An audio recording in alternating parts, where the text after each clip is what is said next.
Kita harus paham dunia ini dan rezeki ini sudah dijamin oleh Allah Subhanahu wa taala. Itu sudah dijamin oleh Allah.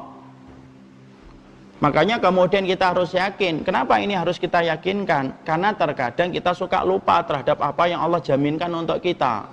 Allah itu menjamin kita dunia, tetapi Allah itu belum menjamin kita satu. Apa yang Allah belum jamin dalam kita?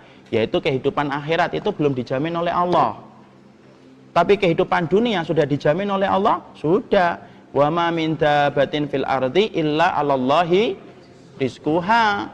Sesungguhnya tidaklah ada binatang melata di atas muka bumi ini kecuali kemudian telah ditanggung rezekinya oleh Allah.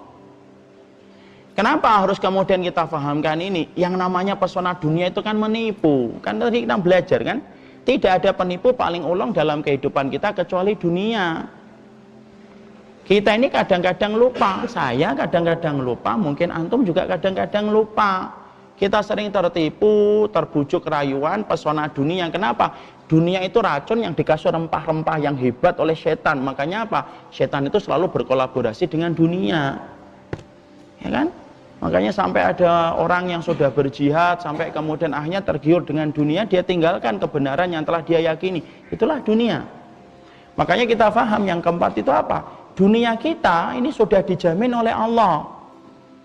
Makanya kalau kita sudah belajar, kemudian kita sudah mengenal iman, sudah mengenal manhaj salaf, kok masih ragu terhadap konsep Allah bagi rezeki dan bagi dunia, ya Allah, malu kita sama dulu ketika kita masih janin.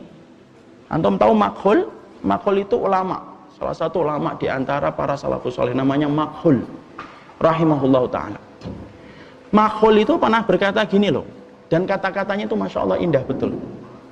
Makhul itu mengatakan, kalau ada orang yang sudah gede, lalu kemudian dia masih ragu terhadap konsep dunia, harusnya dia merenung bagaimana dulunya ketika masih janin dan ketika masih bayi. Kata Makhul. Kok bisa? Iya.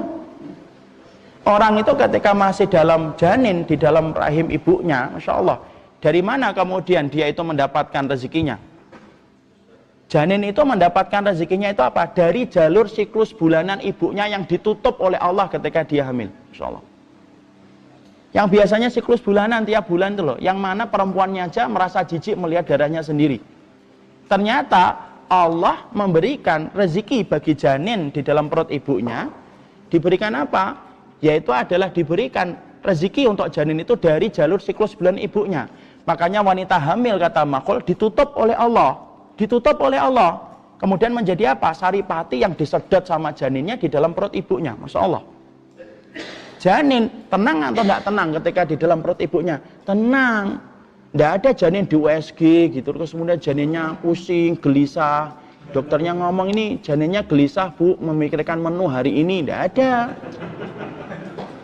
Tidak ada, kata Makhul, itu tidak ada. Tenang dia. Kemudian dia lahir, kata Makhul. Ketika lahir, dia nangis. Fahuwa yabki. Kenapa dia yabki? Li istingkari makanihil jadid. Kenapa kok dia nangis bayi itu? Kata Makhul, li istingkari makanihil jadid. Dia mengingkari tempatnya yang baru. Kemudian pusernya sudah putus dari ibunya. Makanya dia sempat khawatir, nangis. Kenapa? Mengingkari tempat yang baru. Tapi nangisnya sebentar. Jalur rezeki yang tadi dibuka, yang tadi ditutup, dibuka oleh Allah jadi darah nifas. Tapi dinaikkan oleh Allah menjadi air susu bagi ibunya. Dan air susu itu tidak pernah keluar kecuali apa? Hamil dan ketika mengandung. Maka ketika anak itu nangis, kemudian didekap oleh kemudian ibunya, diam dia.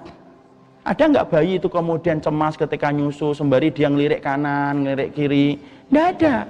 Dia tenang dia.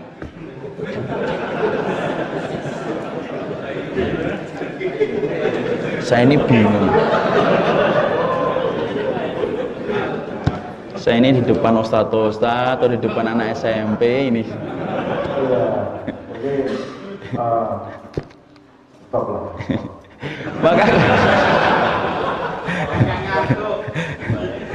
Maka kemudian ketika kemudian dia mengandung, kemudian dia lahir, disusui sama anaknya. Tenang nggak bayi itu? Tenang. Bahkan ketika bayi itu baru jalan 1 hari, 1 tahun, 2 tahun, tenang dia. Nggak pernah mikirin. Dunia itu nggak pernah, dia tenang banget, hidupnya itu tenang banget itu. Pernah nggak kemudian dia mikirkan itu hutang bapaknya? Nggak ada. Masuk ke rumah, kemudian anak kita baru 3 tahun mikir gini, kenapa anak mikir hutang bapak? Nggak ada. Nggak ada. Dia tenang banget, walaupun bapaknya utang 200 juta, anaknya tetap melihat martabak, minta martabak, Pak. Lah bapaknya juga tidak berani nolak, nak, bapak punya utang 200 juta kok kamu minta martabak. Enggak tega juga ngomongnya. Kenapa? Karena itu dunia dia.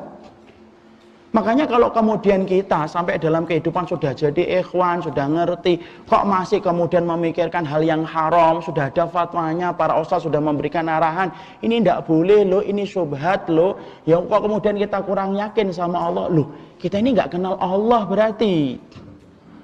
Makanya kita kalah dengan pedagang buah di Afrika. Pedagang buah di Afrika itu gimana? Pedagang buah di Afrika itu buahnya hanya beberapa gelintir di atas gerobak yang sangat sederhana. Kemudian rodanya itu roda kayu. Tapi antum tahu nggak, ada salah satu tulisannya itu yang menggambarkan akidah. Apa tulisannya? Kaifa akhafu minal faqr wa ana abdul ghani.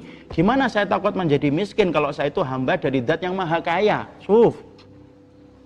Sumber keresahan dan kegelisahan kita tentang dunia itu apa? Karena kita tidak mengenal tentang Zat yang kita sembah, tidak paham. Makanya kadang-kadang kita ini kalah imannya dengan apa? Preman. Preman tuh Pak, saya tuh pernah ya dapetin ada preman kecil nonjokin preman gede. Ketika saya akan ngadain daurah di salah satu kota, udah lama lah, ini di Solo kalau tidak salah itu, 7 tahun 6 tahun yang lalu lah, ketika mau ke pondok. Ternyata ketika saya turun di Tirtonadi, ikhwan yang mau jemput saya, itu kemudian saya telat, saya lihat ada preman kecil nonjokin preman gede. Tapi preman gede yang ditonjokin tuh diem aja semuanya. Saya mikir ini preman mantep banget ya, kurus-kurus, tongkring. Tapi kok berani preman yang gede? Ikhwannya datang jemput saya tanya, "Akhi, bentar." "Ya Ustaz, itu siapa ya preman kecil itu?" "Udah Ustaz, biarin aja." "Enggak, saya pengen tahu siapa."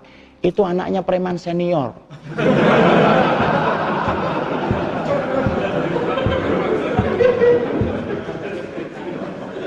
Antum ketawa dulu, nggak ngerti maksudnya cerita lo ya.